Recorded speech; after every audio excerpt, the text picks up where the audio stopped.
काळ होता जेव्हा मी 16 वर्षांचा होतो. मी धबधब्यासारखा वाहत होतो, नदीसारखा लहरी, हलणारा आवाज करत होतो.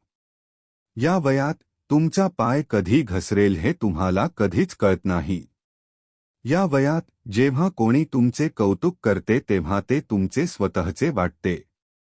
जीवनाच्या या टप्प्यात ही एक अद्भुत भावना आहे. सर्व काही चांदीसारखे वाटते. मग अचानक माझे जीवन गोंधळात पडले. एके दिवशी मी कॉलेजमधून परतत असताना माझ्या बॅगेतून माझे पुस्तक पडले. मला ते कळलेही नाही. तेवढ्यात माझ्या मागून आवाज आला, "दीदी." मी मागे वळून पाहिले तर एक लहान, निष्पाप मूल हातात पुस्तक घेऊन उभे होते. तो म्हणाला, "दीदी." एका मुलाला इशारा करत. त्या भावाने मला हे पुस्तक दिले. मग तो मुलगा म्हणाला, "हे तुझे पुस्तक आहे." मी पुस्तकावर माझे नाव पाहिले आणि त्यावर लिहिलेले होते. मी म्हणालो, "हो, हे माझे पुस्तक आहे." मी काही बोलण्यापूर्वीच तो लहान मुलगा पळून गेला. मी त्या मुलाकडे गेलो आणि त्याचे आभार मानले. तो म्हणाला, "माझे नाव राकेश आहे." मग आम्ही दररोज एकमेकांशी सहज गप्पा मारू लागलो. आमच्या भेटी कधी प्रेमात फुलल्या हे मला कळलेही नाही. मग आम्ही पुन्हा भेटू लागलो आणि आमचे प्रेम उंच भरारी घेत गेले. मला वाटले की मला यापेक्षा चांगला जीवनसाथी सापडणार नाही. मग मला असे वाटले की मी एखाद्या परीक्षेत प्रवेश केला आहे. माझे आयुष्य एखाद्या परीक्षेसारखे वाटू लागले.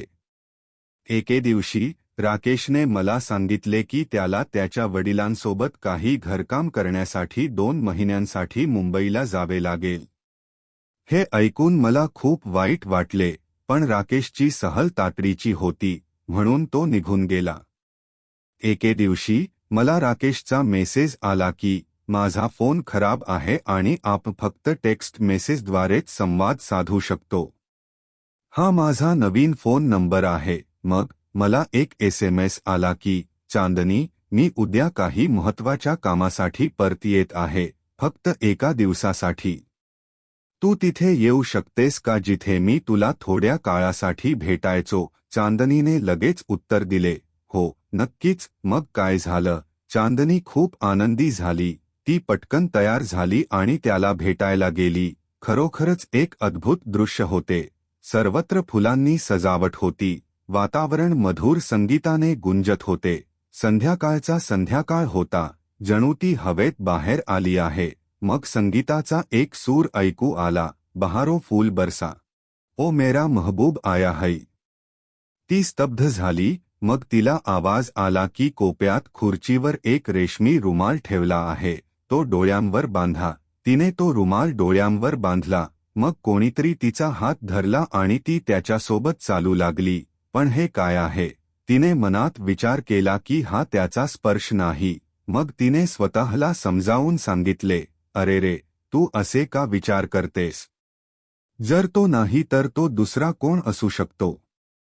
चांदनीला त्याच्या स्पर्शात काहीतरी अश्लील वाटले, म्हणून तिने विचारले, "राकेश, तुला काय झाले आहे?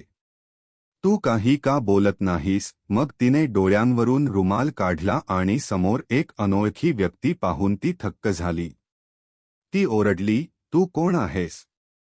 राकेश कुठे आहेस?" पण त्याने चांदनीच्या बोलण्याकडे दुर्लक्ष केले आणि तिच्यासोबत आपली वासना पूर्ण करत निघून गेला. तिचे काय होईल या विचारात ती तिथेच रडत होती. मग तिने तिचे जीवन संपवण्याचा निर्णय घेतला. असा विचार करत ती घरी परतली. अचानक त्या दिवशी दाराची बेल वाजली. तिने दार उघडले आणि तिथे राकेश उभा होता. त्याच्या मागे त्याचे पालक होते. ते लग्नासाठी माझा हात मागण्यासाठी आले होते. राकेशने तिला आधीच सांगितले नव्हते की तो आज येणार आहे. मग माझे पालक त्याच्या पालकांशी बोलले आणि आमचे नाते निश्चित झाले. नशिबाची किती विडंबना! कालपर्यंत मला राकेशशी लग्न करायचे होते, पण आज माझ्यासमोर अंधार पसरला आहे. आता मी मरू शकत नाही आणि जगू शकत नाही. राकेशला वाटले की चांदनी कदाचित लाजत असेल आणि म्हणूनच ती काहीही बोलत नाही. राकेश आणि त्याचे पालक गेल्यानंतर राकेशने संध्याकाळी फोन केला, चांदनी, मला आज संध्याकाळी तुला भेटायचे आहे. चांदनी म्हणाली, ठीक आहे आणि त्याला भेटायला गेली. ती आली तेव्हा राकेश फोनवर कोणाशी तरी बोलत होता, त्यामुळे त्याला चांदनीचे आगमन लक्षात आले नाही. चांदनीने मागून त्याला मिठी मारली तेव्हा राकेश घाबरला. त्याने मागे वळून पाहिले आणि चांदनीचे डोळे अश्रूंनी भरलेले होते. तो आश्चर्यचकित झाला आणि विचारले, तुला काय झाले? ती रडत होती. खूप समजावल्यानंतर चांदनीने त्याला तिची संपूर्ण दुःखद कहाणी सांगितली. राकेश आश्चर्यचकित झाला, पण दुसऱ्याच क्षणी त्याने स्वतःला सावरले आणि प्रेमाने चांदनीला म्हटले, मूर्ख मुलगी, तू चांदनी आहेस, तुझे काम चांदनीचा प्रकाश पसरवणे आहे. माझी चांदणी कधीही कलंकित होऊ शकत नाही. मग त्याने तिला धीर देत म्हटले, मला काही फरक पडत नाही, मी तुझ्या आत्म्यावर प्रेम करतो. तू कोणत्या मूर्खपणाबद्दल बोलत आहेस? मी तुला चॉकलेट आणले. आज आमच्यासाठी खूप खास दिवस आहे. मग त्यांचे लग्न 15 दिवसांत झाले. पण त्यांच्या परीक्षेतील जखमा काळाच्या हातांनीच ब्या होतील. फक्त काळाचा मलमच इतक्या खोल जखमा भरून काढेल. एक हिंदी म्हण आहे, वेळेपेक्षा मोठा कोणताही मल नाही.